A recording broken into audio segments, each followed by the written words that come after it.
Commissioner Karachi ने शहर में दफ़ा 144 नाफिज कर दी है।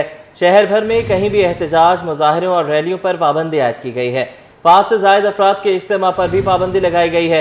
खिलाफ वर्जी पर पुलिस को मुकदमा दर्ज करने के इख्तियारात सौंप दिए गए हैं। पाबंदी कराची पुलिस चीफ की दरख्वास्त पर लगाई गई। मज़ीद क्या तफसीलात बताएंगे सैयद रिजवान अहमद। जी बताइएगा।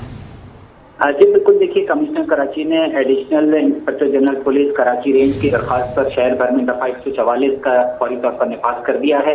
शहर में एहतजाज, मुजाहरों और रैलियों पर यह पाबंदी होगी, जबकि शहर में 5 या इससे ज्यादा अफराद के इज्तिमा पर भी पाबंदी आयद होगी। दफा 144 का नफाज जो है वो फौरी तौर पर जो है नाफिज किया गया है और ये वजह जो बताई गई है, अमन व अमान की सूरत हाल को कंट्रोल में रखने के लिए ये इकदाम जो है सामने आया है।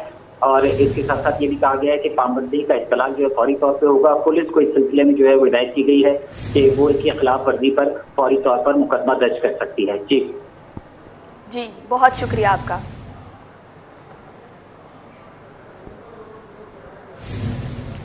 कराची में माह रमजान में एक बार फिर लियारी गैंग वॉर के स्लीपर सेल्स के सरगर्म होने का इंकिशाफ हुआ।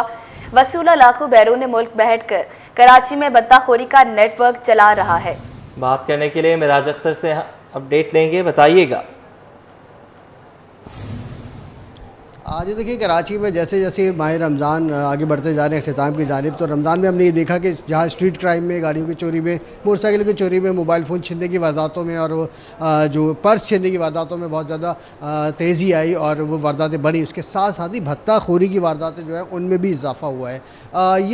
इसमें जो है न्यू कराची में 3 रोज़ कबल एक वाक़या पेश आया था जिसमें जब्बार कुरैशी नामी एक शख्स जो है वो फायरिंग से हलाक हुआ था। फायरिंग से हलाक होने की जब तहकीकात की गई तो पता ही चला कि जी ये भत्ताखोरी का मैटर है। और भत्ता कौन तलब कर रहा है? बैरून मुल्क में बैठा हुआ लियारी गैंग वॉर का एक कमांडर वसीउल्लाह लाखों, जो कि अपने स्लीपर सेल्स के ज़रिए जो है कराची के मुख्तलिफ़ इलाक़ों में जो है ये भत्ताखोरी का नेटवर्क अब भी चला रहा है। इस नेटवर्क के फ़ाल होने का दोबारा से इंकिशाफ हुआ है, क्योंकि इससे पहले भी जो है ज़िला ईस्ट के इलाके में और साउथ के इलाके में जो है वो ख़ास तौर पर देखा गया था कि जी भत्ताखोरी की वारदातें पेश आई, जिसके बाद उनके मुकदमात भी दर्ज किए गए और उसमें तफ्तीश भी की गई, लेकिन नतीजा सिफर निकला। उसकी वजह ये थी कि पता ये चला है कि तफ्तीशी जो काम है उनसे हमारी बात हुई, उनका ये कहना है कि वसीउल्लाह लाखों जो कि लियारी गैंग वॉर का अहम कमांडर है और जब से 2013 में ऑपरेशन शुरू हुआ था दहशतगर्दों के ख़िलाफ़, उसके बाद से वो यहाँ से मफरूर हो गया था और उसने दुबई या फिर जो है ईरान में पनाह ले रखी थी। जो अभी तक उसके ख़िलाफ़ जो मुतअद्दिद जो इतलात हैं उस पर यहाँ से पुलिस की जानिब से जो है IG सिंध की जानिब से जो है वो इंटरपोल पुलिस को उसकी गिरफ़्तारी के लिए भी लिखा गया, मकतूब भी लिखे गए, लेकिन उसमें कोई गिरफ्तारी अभी तक उसके अमल में नहीं आ सकी है। और इस वक्त सूरत हाल ये है कि वसीउल्लाह लाखों का जो ग्रुप है उसके जो स्लीपर सेल्स हैं जो वहाँ से व्हाट्सएप पर जो है यहाँ से उनसे रब्ते में हैं उन लोगों से, और वो लोग जाकर दुकानदारों को, ताजिरों को, छालिया का कारोबार करने वालों को या दीगर काम करने वालों को धमकियाँ देते हैं, उनको जो है फायरिंग करके हिरासा करते हैं और उसके बाद उनसे भत्ता तलब करते हैं और उसके बाद जो भी रकम तय होती है वो लोग यहाँ से लेने के बाद जो है बज़रिया ऑनलाइन वसीउल्लाह लाखों को पे कर देते हैं। तो इस हवाले से अभी न्यू कराची पुलिस ने मुकदमा भी दर्ज कर लिया है। कत्ल का जो मुकदमा दर्ज हुआ उसमें जो मुल्ज़िमान थे उनमें वसीउल्लाह लाखों का भी नाम जो है वो दर्ज किया गया है। इसके अलावा CTD की जो रेड बुक है उसका भी ये हिस्सा है। शख्स जो है वसीउल्लाह लाखों है वो भी CD 21 ने हासिल की है, जो कि स्क्रीन पर आप देख सकते हैं। इसमें भी उसके ख़िलाफ़ जो है मुख्तलिफ़ थानों में कत्ल और भत्ताखोरी के मुकदमात हैं और ये जो नया मुकदमा दर्ज हुआ है न्यू कराची थाने में, इसमें भी उसके ख़िलाफ़ कत्ल और भत्ताखोरी के जो है दिफ़ात शामिल की गई हैं। पुलिस अभी तक इस मुलज़िम को गिरफ़्तार नहीं कर पाई है, ये उनके लिए दर्द सर बना हुआ है और पुलिस हुक्काम का यही कहना है कि इंटरपोल पुलिस से मदद मांग रहे हैं और उम्मीद है कि जल्द ही इसकी गिरफ्तारी ईरान या फिर जो दुबई से अमल में आ जाएगी। जी ठीक है, बहुत शुक्रिया, आपने हमें अपडेट किया। IG सिंध गुलाम नबी मेमन का गुज़श्ता साल के मुकाबले में स्ट्रीट क्राइम कम होने का दावा। बोले रमज़ान में अमूमन स्ट्रीट क्राइम की वारदातों में इजाफा हो जाता है। रवा साल गुज़श्ता रमज़ान के मुकाबले में स्ट्रीट क्राइम की शरह कम है। जी हाँ, आपको अपडेट करें। IG सिंध गुलाम नबी मेमन का गुज़श्ता साल के मुकाबले में स्ट्रीट क्राइम कम होने का दावा। बोले रमज़ान में अमूमन स्ट्रीट क्राइम की वारदातों में इजाफा हो जाता है। रवा साल गुज़श्ता रमज़ान के मुकाबले में स्ट्रीट क्राइम की शरह कम है। इस पर उनका क्या कहना था, आपको सुनवाते हैं। आगे बढ़े, आपको बताएं कि पुलिस अस्पताल कराची में मेडिकल कंसल्टेंट्स की तैनाती के लिए ख़त लिखा जाए। IG की ज़ेर सदारत सिंध पुलिस अस्पताल कराची के हवाले से इजलास। बोले OPD, डायग्नोस्टिक लेबॉर्ट्री, तिब्बी सहूलियात फराहम की जाएँ। अस्पतालों में OPD अद्वियात की फराहमी का बेहतरीन इंतज़ाम होना चाहिए। जी हाँ, आपको अपडेट करें, पुलिस अस्पताल कराची में मेडिकल कंसल्टेंट्स की तैनाती के लिए खत लिखा जाए। मज़ीद क्या तफसीलात बताएंगे मिराज अख्तर, बताइएगा।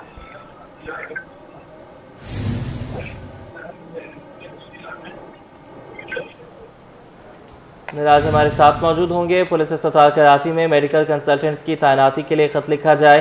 IG की ज़ेर सदारत सिंध पुलिस अस्पताल कराची के हवाले से इजलास, बोले OPD, डायग्नोस्टिक लेबॉर्ट्री, तिब्बी सहूलियात फराहम की जाए। मिराज ने हमें ज्वाइन किया है, अपडेट कीजिएगा इस पर। हाँ जी, देखिए बिल्कुल IG गुलाम नबी मेमन काफ़ी संजीदा है इस हवाले से, क्योंकि पुलिस में जो है इनके जो इलाज वाले के मामला थे इसमें काफ़ी बेहतरी लाने के लिए जो है अस्पताल को रेनोवेट भी करवाया गया, इसमें नई मशीनरी भी लाई गई। और अब उन्होंने आज जो है वो सेंट्रल पुलिस ऑफिस कराची में एक अहम इजलास मुनक्किद हुआ, जिसमें DIGs जो थे तीनों जोन्स के और इस्टेब्लिशमेंट के, फाइनेंस के, AIGs थे, एडमिन और वेलफेयर, RMS, पुलिस अस्पताल समेत डॉक्टर हजरात ने भी इसमें शिरकत की है। और इसमें जो है IG गुलाम नबी मेमन ने कहा है कि सिंध पुलिस अस्पताल जो गार्डन हेडक्वार्टर के में बना हुआ है, इसमें मेडिकल कंसल्टेंट की जो है बहुत ज़्यादा कमी थी। इनकी तैनाती के लिए जो है उन्होंने कहा है कि तैनात किए जाएँ, और इसके लिए महकमे सेहत को बाकायदा मकतूब भी जो है वो अरसाल किया जा रहा है। पुलिस अस्पतालों में OPD और डायग्नोस्टिक की जो लेबॉर्ट्रीज हैं, अद्वियात और दीगर जो तिब्बी सहूलियात हैं, उनकी बिला तातिल फराहमी की भी उन्होंने हिदायत दी हैं। और उनका कहना था कि मज़ीद बेहतरी जो है वो इसमें लाई जाए, ताकि जो हमारे पुलिस के एहलकार और जो जवान हैं उनको बेहतर सहूलियात इसमें मिल सके। मेडिकल सुपरिटेंडेंट सिंध पुलिस अस्पताल कराची ने जो है शुरा को OPD में डॉक्टर्स, डायग्नोस्टिक लेबॉर्ट्री की कारकर्दगी और जो दस्तियाब अद्वियात है उन पर तफसीली ब्रीफिंग भी दी है। और उनका ये कहना था कि पुलिस अस्पताल में यौमिया 400 से 500 मरीज OPD की सहूलत से इस्तेफादा कर रहे हैं। और अस्पताल में जो जदीद मशीन और आलात से मुख्तलिफ अमराज की तशखीस के मुताबिक टेस्ट को दौरे आज़िर के तकाज़े के मैर के मुताबिक यकीनी बनाया जा रहा है। बहरहाल इस हवाले से IG सिंध ने बहुत ही जो है खुसूसी तौर पर हिदायत की है कि कंसल्टेंट्स यहाँ पर जो है वो बिल्कुल तैनात किए जाए। महकमे सेहत को जो है लेटर लिख दिया गया है, ताकि जो लोग यहाँ पर आते हैं, खासतौर पर पुलिस अफसरान, एहलकार और उनके जो अजीज और रिश्तेदार हैं, खासतौर पर जो उनके औलादे हैं, तो उनको यहाँ पर जो है बेहतर तब्दील सहूलियात जो है वो मिल सके। जी ठीक है, बहुत शुक्रिया, आपने हमें अपडेट किया। अब आपको बताएं, 15 पुलिस और अजीजाबाद पुलिस की कार्रवाई सुरजानी से मुबैना तौर पर अगवा होने वाली 15 साल आयशा अजीज आबाद से मिल गई। लड़की के हाथ पर जंजीर बंधी हुई है। लड़की का कहना है कि जंजीर तोड़कर भागी। पुलिस के मुताबिक लड़की मिलने की किसी शख्स ने 15 पर इतला दी। फ़ोन नंबर की छानबीन की तो नंबर लड़की के वालिद का निकला। तफसीलात जानेंगे, अनुषा जाफरी से अपडेट कीजिएगा। बिल्कुल, सुरजानी से लापता होने वाली बच्ची जो है वो आज अजीज़ाबाद पुलिस ने जो है वो उसको 15 की कॉल की इतला पर जो है वो बच्ची मिली है। हाथों पर इसके जंजीर बनी हुई थी। मेरे कैमरामैन जंजीर भी आपको दिखाएंगे। बच्ची के हाथ पर जंजीर जो है वो बनी हुई है। इस वक्त हम अजीज़ाबाद थाने के अंदर मौजूद हैं। ये बच्ची जो है वो 2 या 3 रमज़ान वाले दिन जो है वो सुरजानी के इलाके से लापता जो है वो हुई थी, और उसको जो है वो कॉल इस बच्ची के 6 मुलजमान ने अगवा किया था सुरजानी से ज़ाती रंजिश की बिना के ऊपर, और 15 पे इतला दी गई। जब ये जंजीर तोड़ के वहाँ से भागी है तो एक बच्ची को हाथ में जंजीर बने एक बंदे ने कॉल की 15 के ऊपर, बताया कि बच्ची वहाँ पर खड़ी हुई जिस पे 15 पहुँचती है और इस बच्ची को जो है वो लेकर आती है। कितने लोग थे? 6। कहाँ रखा था? खाली प्लाट वगैरह था। और बड़े क्या किया उन्होंने आपके साथ? मारा है आपको? जी, शक्लें याद हैं आपको उनकी? 3 की यादें, 3 को अगर देखूंगी तो पहचान लूँगी। किस गाड़ी में लेकर गए थे आपको? गाड़ी पे नहीं, बाइक पे लेकर गए थे। और ये क्या हुआ है आपके हाथ पे, ये निशानात? ये चम्मच गरम करके लगाया था। चमचा भी लगाया गरम करके आप पे? ये बच्ची के हाथ पे जंजीर बनी हुई है और बहुत मोटी ये जंजीर है। बच्ची ने ये आप देख सकते हैं, ये बच्ची ने जंजीर जो है वो तोड़ी है, और ये ताला भी जो है वो जंजीर के ऊपर लगा हुआ है। खाना वगैरह देते थे आपको? क्या देते थे? कुछ भी, चावल रोटी या कुछ भी। और क्या किया उन्होंने? बच्ची जो है वो फकीरा गोट में इसको रखा गया था। बच्ची का बयान जो है वो लिया है, अभी फ़िलहाल चेक किया जा रहा है। पुलिस की जानिब से इन्वेस्टिगेशन की जा रही है, क्या वजह थी, क्या मामला था, कौन वो 6 मुलजिमान थे। अजीज़ाबाद पुलिस में इस बच्ची को बुलाया गया। IO जो है वो यहाँ पर पहुँच चुके हैं, जिस वाक़े का मुकदमा दर्ज था वालदा की मुद्दत में, बच्ची के हाथ पे जंजीर बनी हुई है, बच्ची ने खुद जंजीर तोड़ी और वहाँ से भागी थी। ये भागने के बाद जो है वो उसको अब यहाँ पर लाया गया है। अब वाकई के जो मुकदमा दर्ज है उस हवाले से इन्वेस्टिगेशन पुलिस जो है वो उस पर इन्वेस्टिगेशन कर रही है। हवाले से जो 15 का नंबर था वो बंद जा रहा है। इतला देने के बाद चेक कर रही है पुलिस किसका नंबर था, क्या वजूहात थी। इनके वालिद साहब का नाम अमान है और जो नंबर 15 पर आया है वो जब ट्रू कॉलर पे चेक किया तो उस बंदे का नाम भी अमान ही शो हो रहा है और वो पिक्चर भी उसकी नज़र आ रही है। लेकिन अब देखना ये है कि आया वो उसका वालिद ही है या फिर वो कोई और है जो उसके वालिद की शायद तस्वीर या नाम यूज़ कर रहा है। अब इस हवाले से पुलिस ने बड़े पैमाने पर इन्वेस्टिगेशन जो है वो शुरू कर दी है। शहर में ट्रैफिक के साथ पार्किंग के मसाइल भी बढ़ने लगे हैं। आखिरी अशरे में शॉपिंग प्लाजाज और मार्केटों में खरीदारों का रश बढ़ गया है। ज़ैनब मार्केट और अतराफ में शॉपिंग के लिए मोटरसाइकिल पर आने वाले शहरी मोटरसाइकिल कहां पार्क करें, इस हवाले से जानते हैं सलमान सलीम से। जी, माह रमज़ान का आखिरी अशरा चल रहा है और शहर भर के जितने भी शॉपिंग सेंटर्स हैं वहाँ पर शहरियों का गैर मामूली रश देखा जा रहा है। ये जानने के लिए एसओ हमारे साथ हैं अब्दुल्ला हारून रोड के असद शेख साहब, बहुत शुक्रिया। ये बताइएगा कि जो शहरी आ रहे हैं शॉपिंग करने के लिए और जिसको एक लेन नहीं मिल रही है, ऑटोमेटिकली वो सेकंड लेन के अंदर बाइक पार्क कर रहा है, उसकी मोटरसाइकिल लिफ्ट हो जाती है फौरी। तो शहरियों की भी ये शिकायत मौसूल हो रही हैं कि ट्रैफिक पुलिस भी ताउन नहीं कर रही। आप क्या बोलेंगे, इसका क्या हाल है? नहीं, ये बिल्कुल हमारे जो है बड़े अफसरान हैं, अफसान वाला हैं, डीआई साहब फिरोज शाह साहब है, हमारी मैडम एसएसपी साउथ सोया अजीज़ मैडम, उनकी बिल्कुल वाज़ेह अहकाम हैं कि शहरियों को जितना ज़्यादा फैसिलिटेट कर सके हम लोग उनको फैसिलिटेट करते हैं। रमज़ान का आखिरी अशर चल रहा है तो ट्रैफिक के मसाइल को क्या देख रहे हैं? यहाँ पे ट्रैफिक का फ्लो कैसा है? ट्रैफिक का फ्लो है, आप जैसे मैंने पहले बताया कि ये सस्ती मार्केट कराई जाती है पूरे कराची में, आवाम आती है तो हम उसको कंट्रोल कर रहे होते हैं। हमारे जो अफसान बाला उनके अहकाम पे ट्रैफिक रेगुलर करते हैं, नफीस ज़्यादा होती है, रक्षों की एंट्री हमने शाम को हम बंद कर देते हैं ताकि ट्रैफिक का मसला पैदा नहीं, ज़्यादा मसला है ट्रैफिक से वो रक्षे पैदा करते हैं, तो उनको हम दाखिला बंद करते हैं। साइडों में वो खड़े रहते हैं, जो उनको बंदे जो भी पैसेंजर आते हैं वो उतरते हैं, वहीं से चढ़ते हैं, चले आते हैं। इन साइड जो ज़ैनब मार्केट और पीछे से एंट्री में यानी ज़ैबुनिसा स्ट्रीट और अब्दुल्ला हारून रोड, उस पर हमने अलाउ कर दिया, अलाउ नहीं है, वो नॉट अलाउड। ठीक है, बहुत शुक्रिया। देखिए मेरे कैमरामैन जो है वो अजलान छिपा अगर आपको दिखाएं तो ये ज़ैनब मार्केट है और उसके बिल्कुल सामने इंटरनेशनल मार्केट है। एसओ साहब जो अब्दुल्ला हारून रोड के हैं असद, उन्होंने बताया कि जो भी शहरी यहाँ पर आते हैं और मोटरसाइकिल पार्क करते हैं तो उनके लिए जो है वो सबसे बेहतरीन पार्किंग इंटरनेशनल मार्केट की है और साथ साथ ज़ैनब मार्केट की जो अंडरग्राउंड पार्किंग है जहाँ पे 500 मोटरसाइकिलों की गुंजाइश है, वहाँ पर भी शहरी जो है वो मोटरसाइकिल पार्क कर सकते हैं। इसी तरह अगर कोई गाड़ी यहाँ पर खड़ी करके जाते हैं तो फौरी तौर के ऊपर ट्रैफिक पुलिस ट्रैफिक को रेगुलेट करने के लिए वो जो पार्किंग में लगी हुई गाड़ी है उसको फौरी तौर के ऊपर उठाते हैं और उसको जो है वो चालान पेश करते हैं। साथ ही साथ जो है वो मुख्तलिफ मकामात के ऊपर ट्रैफिक के मसाइल भी बढ़ चुके हैं, तरक्याती मंसूबे भी हैं और शहरी हुकूमत की जानिब से चार्ज पार्किंग ख़त्म करने के बाद शहरियों की जो मोटरसाइकिलें हैं वो भी लिफ्ट हो रही हैं। लेकिन ट्रैफिक पुलिस भी इस पूरे मामले के अंदर अपना किरदार अदा कर रही है। सिंध हुकूमत आवाम को सहूलियात फराम करने के लिए पुरस्म मुस्तहिक ख़ानदानों में मवेशियों की तकसीम के मनसूबे पर गौर किया गया। वज़ीर बराए लाइफ स्टॉक और फिशरीज मोहम्मद अली मलकानी की ज़ेर सदारत इजलास हुआ। मुस्तहिक ख़ानदानों में दूध देने वाले मवेशियों की तकसीम पर गौर।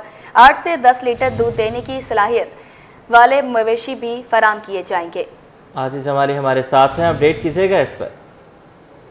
जी हाँ, ये सूबाई वजीर लाइव स्टॉक मोहम्मद अली मलकानी की ज़ेर सदारत उनके दफ्तर में एक इजलास हुआ है जिसमें फैसला ये किया है कि गरीब और मुस्तहिक ख़ानदानों में जो है दूध देने वाले मवेशी तकसीम किए जाएंगे। सूबे के इंतहाई गरीब ख़ानदानों को इसके एक तो बताया गया कि दूध देने वाले गाय और भैंस तकसीम करने के मंसूबे को हतमी शक्ल दी गई है। मंसूबा 2024-25 के बजट में शामिल है। ठीक है, गुर्बत के खात्मे के लिए ये मंसूबा पहले से प्लान में था, जिसकी एक वजह तो गुर्बत और बेरोजगारी का खात्मा है और दूसरा जो है सूबे में दूध के इजाफे को भी जहन में रखा गया है और बताया गया है कि मंसूबे के तहत ऐसे मवेशी फराम किए जाएंगे जो रोजाना 8 से 10 लीटर दूध देने की सलाहियत रखते हैं। इजलास के दौरान इन मंसूबे के तकनीकी और अमली पहलुओं पर भी रोशनी डाली गई है।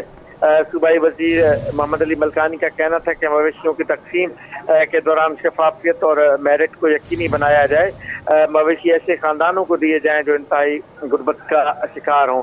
चूँकि ये जानवर मुफ्त दिए जा रहे हैं सिंध हुकूमत की जानिब से, जिसका मकसद ये है कि सूबे में पसमानदा तबकात को माशी तौर पर मुस्तहक करना और उनकी जिंदगियों में मस्बत तब्दीली लाना है। जी ठीक है, बहुत शुक्रिया, आपने हमें अपडेट किया। पानी और मकान के तनाज़े पर मालिक मकान के हाथों शहरी के कत्ल का case, additional district and session court garbi ने 12 साल पुराने मुकदमे का फैसला सुना दिया। मुल्जिम को उम्र कैद की सज़ा सुना दी गई। मज़ीद तफसीलात बताएंगे जवाद आसिफ, बताइएगा। जी बिल्कुल, देखिए पानी और मकान के तनाज़े पर मालिक मकान के हाथों शहरी का कत्ल है। एडिशनल डिस्ट्रिक्ट एंड सेशन जज गरबी अमीरुद्दीन ने 12 साल पुराने मुकदमे का फ़ैसला सुना दिया। अदालत ने मुल्जिम सुहेल को उम्र कैद की सज़ा सुना दी, जबकि मुल्जिम पर 3 लाख रुपए जुर्माना भी आयद कर दिया। अब मुल्जिम को इक़दाम कत्ल पर मज़ीद 10 साल की सज़ा सुनाई गई, जबकि मुल्जिमा अस्मा को भी इक़दाम कत्ल पर मज़ीद 10 साल की सज़ा सुनाई गई। जबकि जो शरीक मुल्जिम है हारून, उसे अदम शवाहिद की बुनियाद पर बरी कर दिया है। मुल्जिम सुहेल को इससे कबल 2 बार सज़ाए मौत की सज़ाएँ सुनाई गई थी, ताहम उसने अदालतों के फ़ैसले के ख़िलाफ़ हाई कोर्ट से रुजू किया था और हाई कोर्ट के हुक्म पर इस केस को फ्रेश ग्राउंड्स पर दोबारा चलाया गया और अब उसे सज़ा दी गई है। इस तगाज़े के मुताबिक, मुद्दई के मुताबिक, वो 2 साल से मकान में रिहाइश पजीर थे, ताहम जो है वो किराया पैसे देने के बावजूद पानी फराहम नहीं किया जा रहा था, जिस पर मालिक मकान से शिकायत की तो उसने घर खाली करने का बोला और उस बुनियाद पर झगड़ा हुआ जिसमें उसके भतीजे को गोली लगी थी। अदालत ने रिमार्क्स दिए कि इस्तगासा मुल्जिम पर जुर्म साबित करने में कामयाब रही है। मुल्जिमान के खिलाफ थाना साइट ए में ये मुकदमा दर्ज किया।